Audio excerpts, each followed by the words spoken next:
Subscribe करें मेरे YouTube channel Narayan study point को, उस बेल आइकन को दबाएं आप, ताकि आप मेरी कोई भी अपकमिंग वीडियो मिस ना कर पाएँ। लाइक करें, शेयर करें, डाउनलोड करें। Thank you. मेरे प्यारे बच्चों, नमस्ते। आज के समय में क्लास में, स्कूल में या आप ट्यूशन कोचिंग संस्थाओं में पढ़ने नहीं जा रहे हैं, उसके लिए आपको ऑनलाइन क्लासेस लेनी पड़ती है, जिसमें से अनेक क्लासेस आपके छूट जाते हैं। तो आपसे आग्रह है कि आप मेरे चैनल को सब्सक्राइब करें और घर बैठे हिंदी की NCERT की क्लास पाठों को आप पढ़ें और अपने निरंतर उसका लाभ उठा सकें। आज मैं आपके लिए उपयोगी पाठ NCERT क्षितिज दो बैलों की कथा मुंशी प्रेमचंद की कहानी बताने जा रहा हूँ।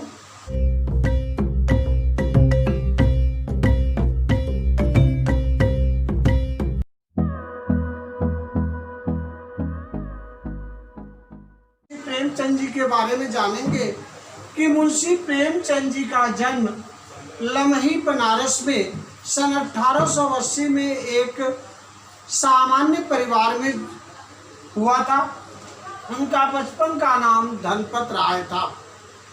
उन्होंने अपनी गरीबी की परिस्थिति में ही बचपन में उनके पिताजी गुजर गए और वे पढ़े, लेकिन उनकी माँ, सौतेली माँ, उनका बचपन में ही शादी कर दी। उनसे काम करवाने लगी। सौतेली माँ के बारे में आप अच्छी तरह जानते ही हैं। तो काम भी करते थे और ट्यूशन पढ़ाकर उन्होंने पढ़ाई की। बाद में चलकर उन्होंने हंस, जागरण और माधुरी नामक पत्रिकाओं का संपादन किया। उसके बाद उन्होंने देश की स्वतंत्रता के लिए नौकरी से त्यागपत्र दे दिए और उनकी प्रमुख कहानियां हैं मंत्र, ईदगाह, पूस की रात आदि, और उपन्यास उन्होंने लिखे गोदान, कर्मभूमि, कलम का सिपाही आदि। वे देश की स्वतंत्रता में भी भाग लिए। जेल भरो आंदोलन में खुद भाग न लेकर के उनकी पत्नी, दूसरी पत्नी शिवरानी देवी ने जेल में भाग लिया। अर्थात उन्होंने विधवा विवाह का भी समाज उद्धार के लिए काम किया। उन्होंने पूरा जीवन, प्रेमचंद जी ने समाज के सुधार के लिए काम किया। दो बैलों की कथा की जो कहानी है, इसमें दो बैल हैं, हीरा और मोती। दोनों में बहुत प्रेम है। दोनों जब काम करने जाते हैं तो कोशिश करते हैं कि हम अधिक मेहनत करें तो हम अधिक मेहनत करें। वो अब नहीं चाहते कि दूसरे बैल को अधिक मेहनत करना पड़े। हीरा शांत स्वभाव का है, मोती गुस्सैल है, उसे जल्दी गुस्सा आ जाती है। कथा आगे बढ़ती है और बढ़ने के साथ ही होरी, गया और झूरी के दोनों बैल हैं। झूरी की खेती हो जाती है, उसका साला गया आता है, बैलों को ले जाने की कोशिश करता है। बैलों को ये अंतर अभ्यास होता है, आभास होता है कि हमने क्या गलती की, मालिक ने हमें बेच दिया। वे रास्ते से भाग आते हैं।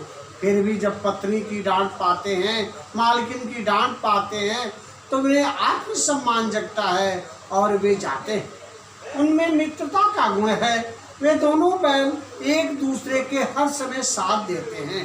कौंजी हाउस में जब वो रहते हैं तो उन्होंने देश की स्वतंत्रता के लिए, वहाँ प्रेमचंद जी ने इन कौंजी हाउस में पशुओं की दुर्दशा को दिखाते हुए या हमारे स्वतंत्रता आंदोलन के सेनानियों को दर्शा रहे हैं कि उनके ऊपर कितना अत्याचार हो रहा है, किसानों की क्या बुरी दशा है, उसको परिदर्शित करते हुए वो दिखा रहे हैं।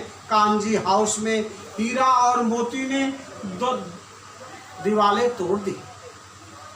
सारे जानवर भाग गए, लेकिन मोती की रस्सी नहीं टूटी। मोती बार बार हीरा से कहता है तू भाग जा, लेकिन मोती ने नहीं छोड़ी।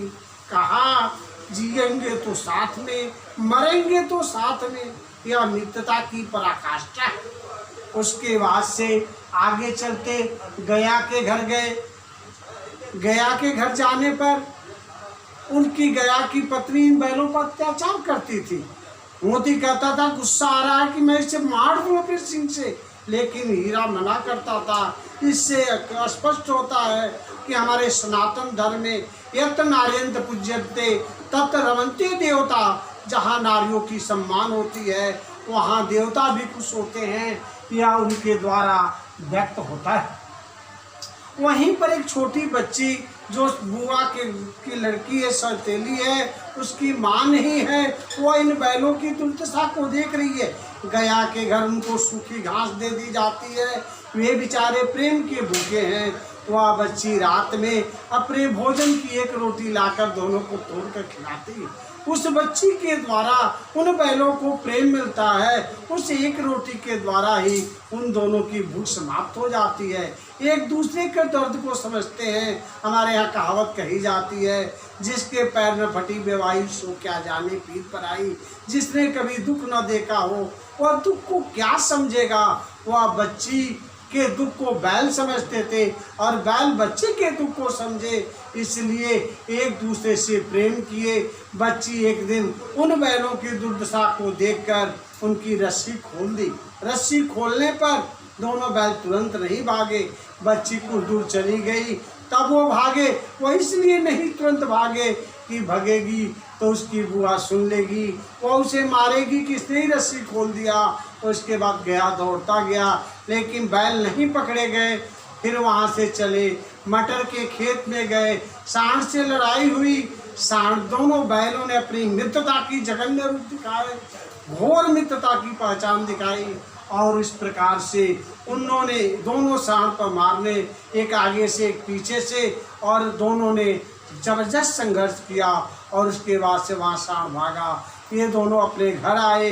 वहाँ आकर आपको स्वतंत्रता आंदोलन की बातों को मैंने अच्छी तरह समझाया कि कौंजी हाउस में या गया के घर भी वे गुलामी के रूप में थे, जिन्हें वे अपने संघर्ष के द्वारा स्वतंत्रता पाई। मुंशी प्रेमचंद जी ने इस कहानी के द्वारा यह स्पष्ट करना चाहे कि मुंशी प्रेमचंद जी ने इस कहानी के द्वारा स्वतंत्रता आंदोलन को अंग्रेजों से स्वतंत्र करने के लिए भारतीयों को इशारा करते हुए कहते हैं कि जिस प्रकार दोनों बैलों ने अपने संघर्ष से हर जगह स्वतंत्रता की आग बबूला किया, उन्होंने स्वतंत्र कराया। स्वतंत्रता अकेले नहीं मिल सकती, एक बार नहीं मिल सकती, उसके लिए सतत संघर्ष करना चाहिए। और इस प्रकार संघर्ष करते हुए उन्होंने गया के घर से, कौंजी हाउस से, सांड से, और अंत में अपने मालिक के पास, झूरी के पास पहुँचे।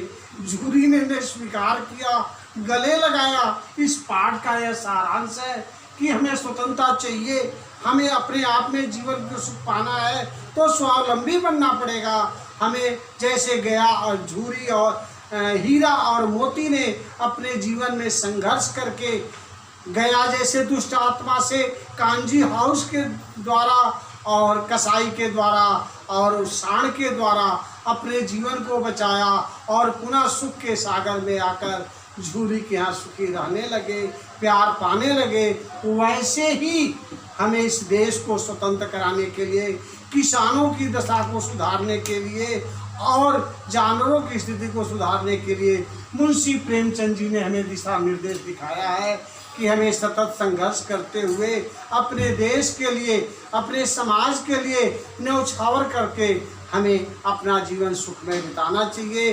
पहले देश है, राष्ट्र है, उसकी संपदा है, तब हम हैं। धन्यवाद। आपको ये मेरी कहानी, यह मेरा पढ़ा हुआ पाठ समझ में आया हो तो आप निश्चित रूप से इसे सब्सक्राइब करते हुए शेयर करें और घर बैठे ज्ञान अर्जित करें। धन्यवाद। नमस्कार।